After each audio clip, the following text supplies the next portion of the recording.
Hello students, कैसे हैं आप सभी। आई होप आप सभी अच्छे होंगे। मैं आपका अपने यूट्यूब चैनल स्मार्ट क्लास पर स्वागत करती हूँ।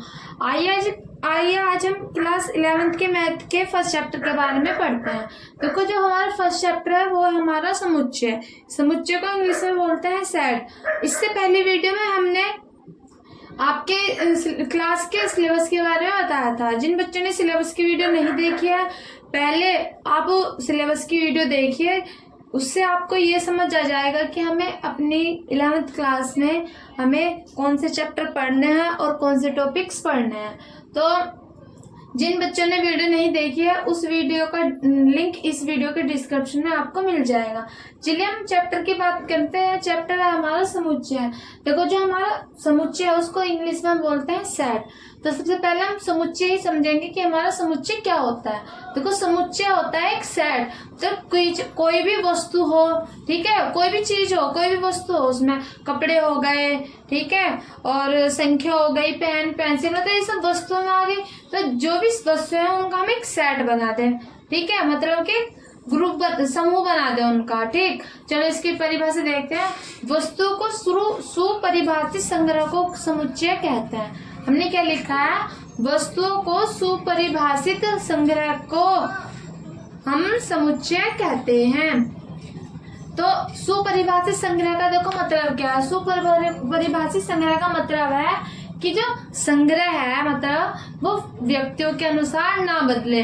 कहने का मतलब क्या हुआ, जो भी हम संग्रह लेंगे वो व्यक्ति के अनुसार नहीं बदलना चाहिए। जैसे कि हम बोले कि एग्जाम्पल देखो, पहला एग्जाम्पल क्या हमारा, 10 से कम सम प्राकृतिक संख्या है। देखो, प्राकृतिक संख्या कौन सी होती है, जिन संख्याओं को हम गिन सकते हैं, जिन संख्याओं को हम प्रकृति में गिन सकते हैं, वो हमारी क्या होती है, सारी प्राकृतिक संख्या है। तो हमने बोला है कि 10 से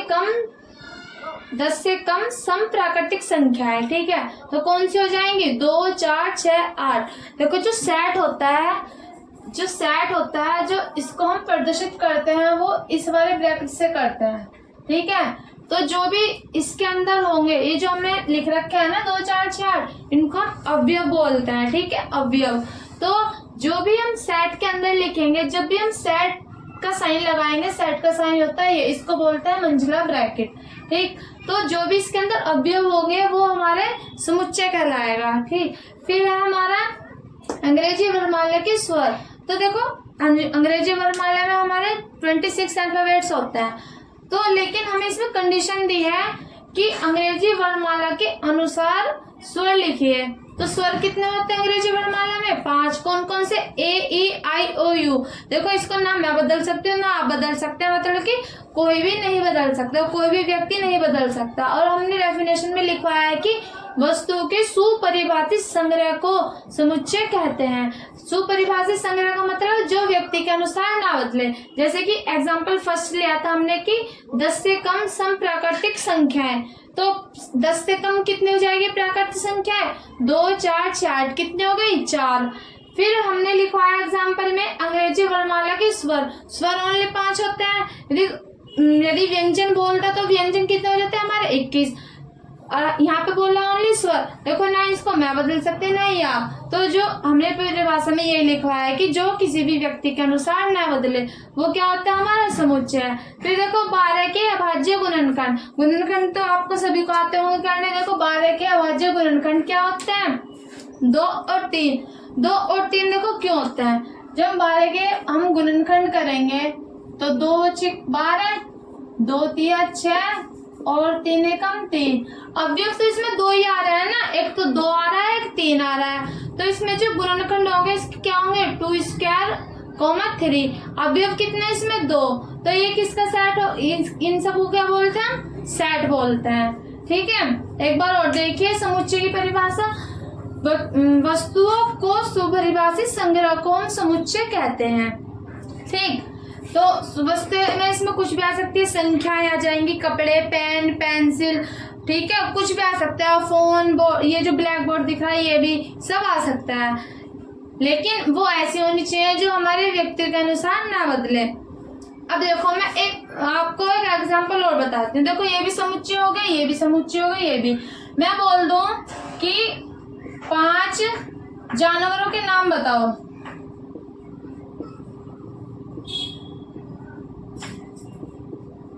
5 जानवरों के नाम।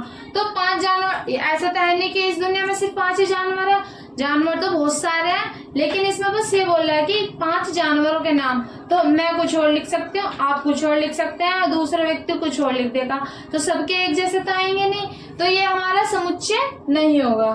ठीक है, आइए आगे देखते हैं कि समुच्चय के प्रकार। समुच्चय के प्रकार कितने होते हैं। चलिए स्टूडेंट, समुच्चय के प्रकार देखते हैं कि कितने होते हैं और कौन कौन से। देखो समुच्चय के प्रकार है, पहले है रिक्त समुच्चय, फिर पढ़ेंगे हम परिमित समुच्चय, अपरिमित समुच्चय क्या होता है, समान समुच्चय क्या होता है, और उप समुच्चय क्या होता है। फिर हम पढ़ेंगे घात समुच्चय और सार्वत्रिक समुच्चय। ये जितने भी समुच्चय हम इस चैप्टर के अंदर पढ़ेंगे। ठीक है, इनको हम डिटेल में इनकी वीडियो में बताएंगे। फिर इसमें पढ़ेंगे हम समुच्चय का हम निवारण कैसे करते हैं, एक और इसमें समुच्चयों की संक्रियाएं क्या होती हैं, इसमें हम वेनारेक कैसे बनाते हैं, और समुच्चय का जो पूरक है वो क्या होता है। ठीक है, वो सब हम इस चैप्टर में पढ़ेंगे। आगे हम देखते हैं कि समुच्चय का निरूपण हम कैसे करते हैं। चलिए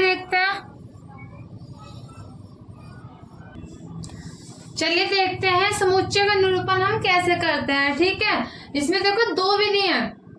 पहले हम करेंगे रोस्टर या सारणीबद्ध रूप से, और दूसरा है समुच्चय निर्माण रूप से, कि हम समुच्चय निर्माण रूप से समुच्चय का निरूपण कैसे करते हैं। और फिर है रोस्टर या सारणीबद्ध रूप। सारणीबद्ध रूप का मतलब है कि बिना सारणी के हम समुच्चय कैसे बनाते हैं, और समुच्चय रूप से हम निर्माण कैसे करते हैं। ठीक, देखो जो रोस्टर या सारणीबद्ध रूप है, इसमें हम बोल रहे हैं कि 10 से कम विषम प्राकृतिक संख्याएं लिखिए। ठीक है, संख्याओं का समुच्चय बनाइए। तो हम कैसे बना देंगे, रोस्टर रूप से ए कोई सेट ले लिया, इसको मतलब कोष्टक बोलता है, जिस सेट का जो साइन वो है साइन होता है, इसको हम सेट को हम इस वाले साइन से प्रदर्शित करते हैं। तो रोस्टर विधि रूप से कैसे करेंगे, हम ए कोई सेट ले लेंगे और इसको हम सेट के अंदर दिखा देंगे कि 10 से कम जितनी भी प्राकृतिक विषम संख्या हम ऐसे दिखाएंगे। और समुच्चय निर्माण रूप से कैसे दिखाएंगे, देखो ए बराबर कोष्टक में दे रखा है हमें एक्स, इस वाले साइन को बोलते हैं हम सच डैट। ठीक, क्या बोल दिया, एक्स सच डैट एक्स 10 से कम विषम प्राकृतिक संख्याएं। ठीक, और फिर मैं बोलूं कि अंग्रेजी वर्णमाला के स्वर को लिखिए। रोस्टर रूप में लिखना है हमें, पहला है रोस्टर रूप और दूसरा है समुच्चय निर्माण रूप। तो मैं बोलूँ कि रोस्टर रूप में लिखो, तो रोस्टर रूप में कैसे लिख देंगे, ए और नॉर्मल तरीके से लिख देंगे AEIOU, ये अंग्रेजी के वर्णमाला के स्वर है।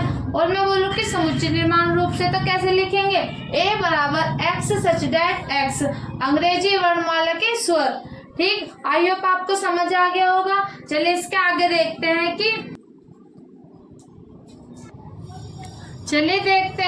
कुछ बेसिक सी बातें हैं। यदि मैं आपसे पूछूं कि ये जो सेट है ए इक्वल्स टू में कोई सेट दे रखा है, और मैं पूछूं इसमें जो अवयव है 2 4 6 8, क्या इनमें जो एक है वो इस सेट को बिलोंग कर रहा है या नहीं कर रहा है। देखो यदि अवयव है या सदस्य है या में, मतलब कि कोई भी इसमें अवयव है इस सेट में है, तो जो बिलोंग्स टू है उसके लिए तो ये वाला साइन लगाएंगे, और डज नॉट बिलोंग्स टू है तो इसका ये वाला साइन लगाएगा। मतलब कि इस सेट का सदस्य है तो ये वाला साइन, और सदस्य नहीं है तो ये वाला साइन। ठीक, मैं पूछूं कि ये वाला आपको मैंने एक सेट दे दिया और मैं इसमें बोलूं कि जो ए है इस सेट का अवयव है या नहीं है, या ए इस सेट का सदस्य है या नहीं है, या मैं बोल दूं जो ए है वो इस सेट में है या नहीं है, तो है तो बिलोंग्स टू, नहीं है तो डज नॉट बिलोंग्स टू। तो देखना ए इस सेट के अंदर है, नहीं है तो डज नॉट बिलोंग्स टू ए, मतलब कि जो ए है वो बिलोंग नहीं कर रहा है किसको, ए सेट को। यदि मैं पूछूं जो 4 है या 6 इस सेट का अवयव है या नहीं है, यदि अवयव है तो बिलोंग्स टू, और अवयव नहीं है तो डज नॉट बिलोंग्स टू। जो 6 है वो ए का अवयव है, तो ये क्या हो गया, 1 डज नॉट बिलोंग्स टू ए, तो सेट जो है और 6 बिलोंग्स टू ए। चलिए स्टूडेंट्स, हम वेन आरेख बनाना सीखते हैं कि वेन आरेख हम कैसे ड्रॉ करते हैं। ठीक है, चलो देखते हैं। देखो, वेन आरेख में हमें जो ना एक यूनिवर्सल सेट दिया होगा, इसमें हमें यूनिवर्सल सेट दे दिया। सपोज करो ये दे दिया 1 2 3 4 5 6 डॉट डॉट 10 तक दे दिया। फिर हमें एक सेट और दिया होगा ए, इसमें हमें दे दिया 2 4 6 8 10। फिर एक सेट दिया हमें बी दे दिया, इसमें दे दिया 4 और 6 दे दिया। तो हमें हमसे ऐसे क्वेश्चन पूछा जाएगा, एक यूनिवर्सल सेट है, इसको बोलते हैं सार्वत्रिक समुच्चय। जो बी सेट है वो ए का सबसेट है या नहीं है। कैसे पूछेगा कि जो बी सेट है वो ए का सेट है, सबसेट है या नहीं है, तो ऐसे पूछा जाएगा। तो देखो हम इसको कैसे दिखाएंगे, यहाँ दिखा रही हूँ मैं, यहाँ देख लो। ठीक है, ऊपर देख लो। जो यूनिवर्सल सेट होता है उसको हम ऐसे दिखाते हैं, इसके अंदर सारे यूनिवर्सल आ जाएंगे। फिर एक ए सेट दिया है, कौन सा दिया है, ये दे दिया। ए के जो अवयव है वो कितने हैं, 2 4 6 8 10। ठीक है, कौन कौन से हैं, ये आ गया 2 आ गया, 4 6 8 और 10। फिर बी कौन से दे रखा है, 4 और 6। और हमसे पूछा है कि जो बी है वो ए का सबसेट है या नहीं है। तो कैसे दिखा देंगे, फिर कैसे दिखा देंगे, ऐसे दिखा देंगे, ये है हमारा ए। ठीक, तो जो इसके सबसेट, जो इसके अवयव नहीं है वो अलग कर देंगे, और जो इसके अंदर होंगे बी के जब वो ऐसे दिखा देंगे 6 और 8। देखो 4 और 6, 4 और 6। तो ये क्या हो जाएगा हमारा, जो बी सबसेट है वो एक, जो बी है वो ए का सबसेट है। इस तरीके से वेन डायग्राम बनाते हैं। फिर हम देखेंगे समुच्चयों पर संक्रियाएं। समुच्चयों पर संक्रियाएं, संक्रियाएं का मतलब होता है जोड़ गुना घटा भाग। ये हमने अब से छोटी क्लासों में भी पढ़ा है, जोड़ गुना घटा भाग हम कैसे करते हैं। तो हमें जो इसमें 2 संख्याएं दी होंगी, हमें 2 संख्या दी है, 2 संख्या दे दी, कोई सी भी 2 और 6 दे दी। हमसे क्वेश्चन ऐसे पूछा जाएगा कि जो 2 है और जो 6 है, इन दोनों का योग 8 है या नहीं है। तो हम दोनों का योग करके बता देंगे, 2 और 6 का योग कितना आ गया, 8 आ गया, तो है।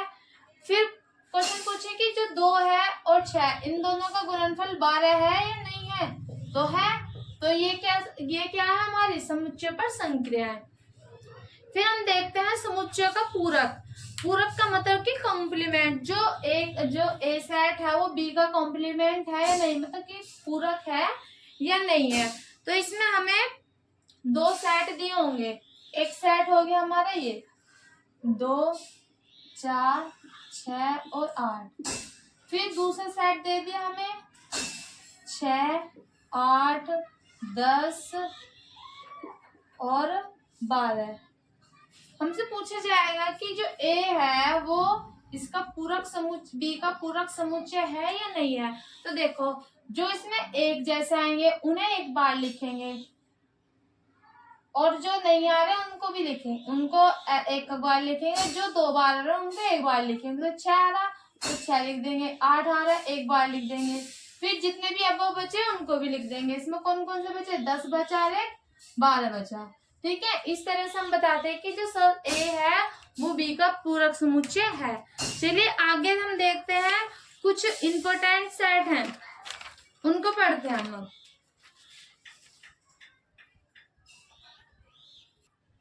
चलिए देखते हैं सेट्स है कुछ इंपॉर्टेंट। देखो, फर्स्ट है हमारा नेचुरल नंबर्स का सेट। प्राकृतिक संख्याओं का जो सेट होता है वो कैसा होता है, 1 2 3 4 5 6। जो प्राकृतिक संख्याएं हैं वो होते हैं जिनको हम अपनी प्रकृति में हम गिन सकते हैं, प्रकृति में हम उनको गिन सकते हैं। जो नेचुरल नंबर्स होते हैं वो ये होते हैं। तो इनका जो सेट है वो ऐसे दिखा देंगे। फिर होल नंबर्स का सेट, मतलब कि पूर्ण संख्याएं, तो उनका जो सेट होता है वो 0 से स्टार्ट होता है, 0 से लेकर कहाँ तक होता है, अनंत तक। फिर है हमारा पूर्णांक संख्या है, ठीक है। इनका जो सेट होता है वो माइनस इन्फिनेटी से लेकर प्लस इन्फिनेटी तक होता है। यहाँ हम इसको ऐसे दिखा सकते हैं, 0 प्लस माइनस के 1 प्लस माइनस के 2 प्लस माइनस के 3 से कहाँ तक, प्लस माइनस के इनफाइनाइट तक। फिर है हमारा परिमेय संख्याओं का जो सेट। परिमेय संख्या देखो कौन से होते हैं, जो हमारे पी अपॉन क्यू की फॉर्म में होते हैं वो क्या होते हैं, हमारी परिमेय संख्या है। हमने यहाँ पे कोई पूर्ण संख्याओं का सेट ले रहा है, तो जो पी है वो बिलोंग कर रहा है जड़ को, ठीक। क्यों बिलोंग कर रहा है जड़ को, ये भी ठीक है। लेकिन हम जो क्यों है, जो हमारे जो क्यों है, इसको हम 0 नहीं ले सकते। क्यों नहीं लेंगे 0? यदि हम परिमेय संख्या है हमारे p और जो क्यों है वो हमारे कोई पूर्णांक है, यदि हम p की जगह यहाँ 2 ले लें और यहाँ q की जगह 0 ले लें, तो ये जो हमारा है ये क्या बन जाएगा, इनफाइनाइट बन जाएगा। इसलिए जो क्यों है वो हम क्या नहीं लेते हैं, 0 नहीं लेते हैं, ठीक है। तो बच्चों आज हमने कुछ सेट के बारे में कुछ बेसिक बातें बताई हैं। फिर हमने कुछ सेट के प्रकार बताए हैं। फिर की परिमित समुच्चय पढ़ेंगे, इसमें हम रिक्त समुच्चय, सार्वत्रिक समुच्चय। फिर हमने सीखा है कि समुच्चय का निरूपण कैसे करते हैं। फिर उसके बाद पढ़ा हमने वेन डायग्राम कैसे बनाते हैं। फिर उसके बाद समुच्चय पर संक्रियाएं और समुच्चय का कॉम्प्लीमेंट है या नहीं है, ठीक है। ये हमने कुछ आज बेसिक चीजें पढ़ी हैं। कल की वीडियो में इसकी एक्सरसाइज स्टार्ट करेंगे। सो स्टूडेंट्स, आपको वीडियो अच्छा लगे तो वीडियो को लाइक करें, हमारे चैनल को सब्सक्राइब करें और ज्यादा से ज्यादा इस वीडियो को अपने भाइयों और छोटे भाइयों बहनों और दोस्तों के साथ शेयर करें, जिससे उनको भी समुच्चय के बारे में कुछ इन्फॉर्मेशन मिल जाए, ठीक है। सो कल हम नेक्स्ट चैप्टर इसकी एक्सरसाइज स्टार्ट करेंगे। धन्यवाद।